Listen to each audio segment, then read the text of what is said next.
Bonjour et bienvenue dans ce nouvel épisode de mon podcast IMO. Aujourd'hui, je vous emmène à New York et on retrouve Yann Rousseau qui dirige Barnes New York. Bonjour. Bonjour. Vous êtes français, vous êtes installé aux États-Unis, vous êtes un des spécialistes du marché new-yorkais. Alors comment il se porte ce marché ? Eh bien, ce marché new-yorkais, il se porte comme à l'accoutumée, de manière très solide, malgré un ralentissement fort de l'activité économique américaine.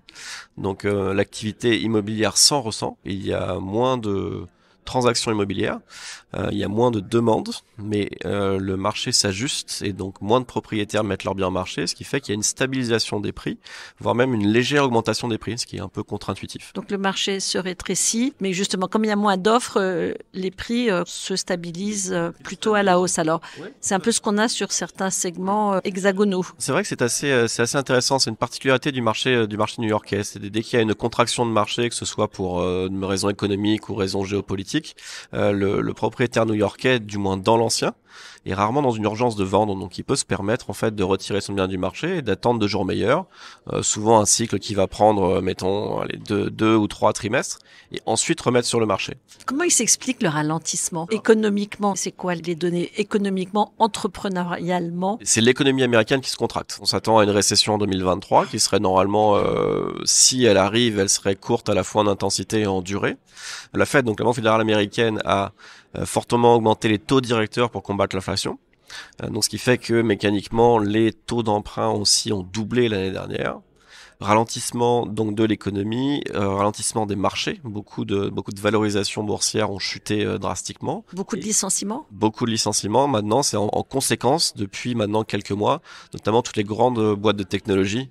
Voilà, c'est Facebook qui licencie, c'est Google qui licencie, et aussi pareil dans toutes les valorisations également immobilières. Beaucoup d'entreprises d'immobilier aussi sont passées au licenciement pour réduire un petit peu la voilure, parce qu'ils savent que le volume de transactions diminue, bien que les prix se maintiennent. Alors ils peuvent se maintenir jusqu'à quand les prix avec un volume de transactions qui baisse ? À ce stade, en fait, quand on regarde le marché immobilier new-yorkais depuis des décennies, malgré toutes les contractions qu'il y a eu, toutes les crises, ça marchait qu'en augmentation constante, de l'ordre de 2-3% par an. Donc là, on s'attend, en fait, même si vous voulez, avant la pandémie, il y avait eu un ralentissement et une légère baisse de marché, donc aux alentours de 2019.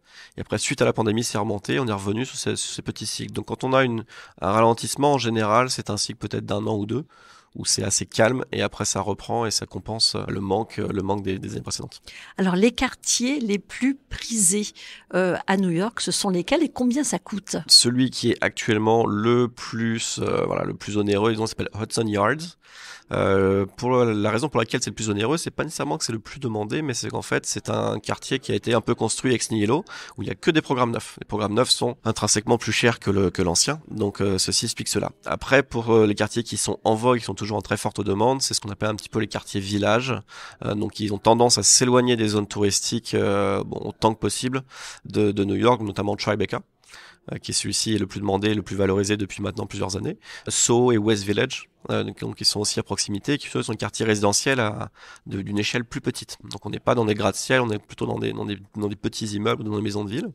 Et après, historiquement, on reste aussi proche de Central Park, donc Upper East Side, Upper West Side, Midtown, qui eux restent aussi forts, mais du fait en fait que la concentration des immeubles les plus luxueux est aussi sur Midtown, sur une avenue qui est la 57e, donc qui tire les prix vers le haut. Et Brooklyn ? Et Brooklyn, donc la partie côtière de Brooklyn, c'est la plus proche de Manhattan, celle qui est sur l'East River, donc Williamsburg se porte toujours bien, Brooklyn Heights aussi, mais c'est Dumbo principalement qui tire son épingle du jeu.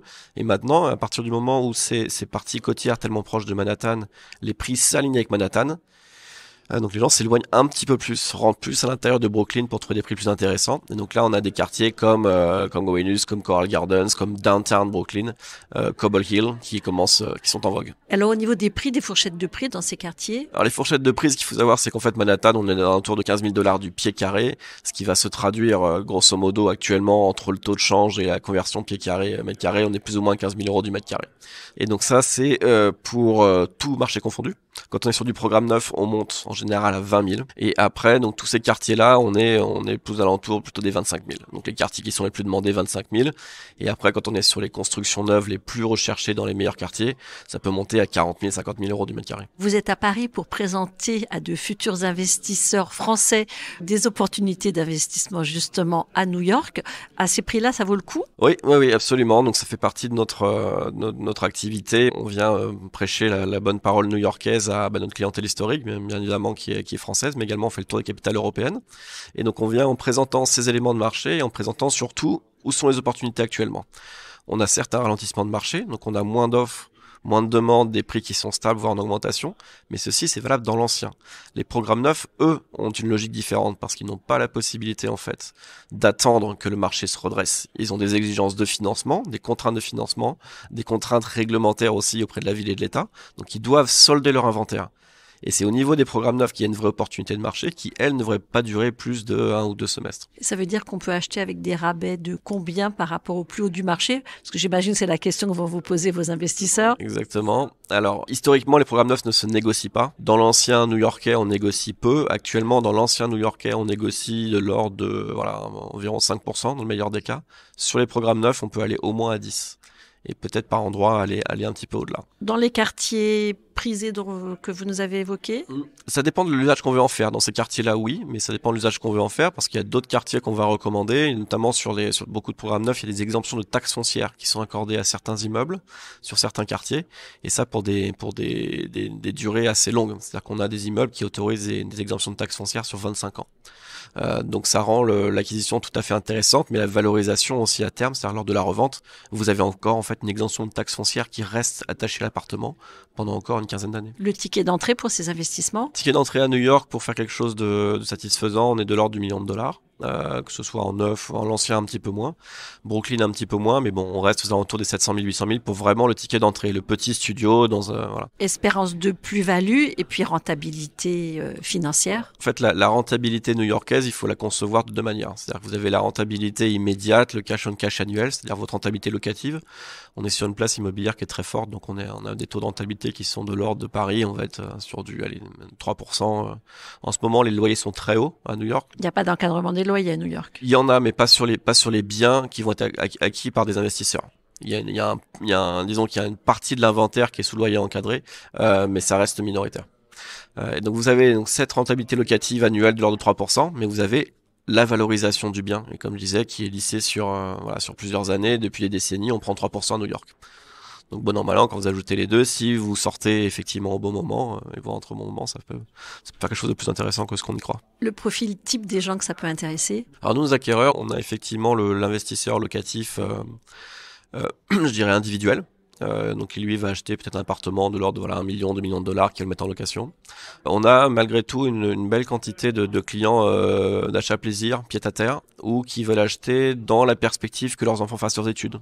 Donc là ils ont moins une dynamique de rentabilité, mais plus ils ont un achat plaisir.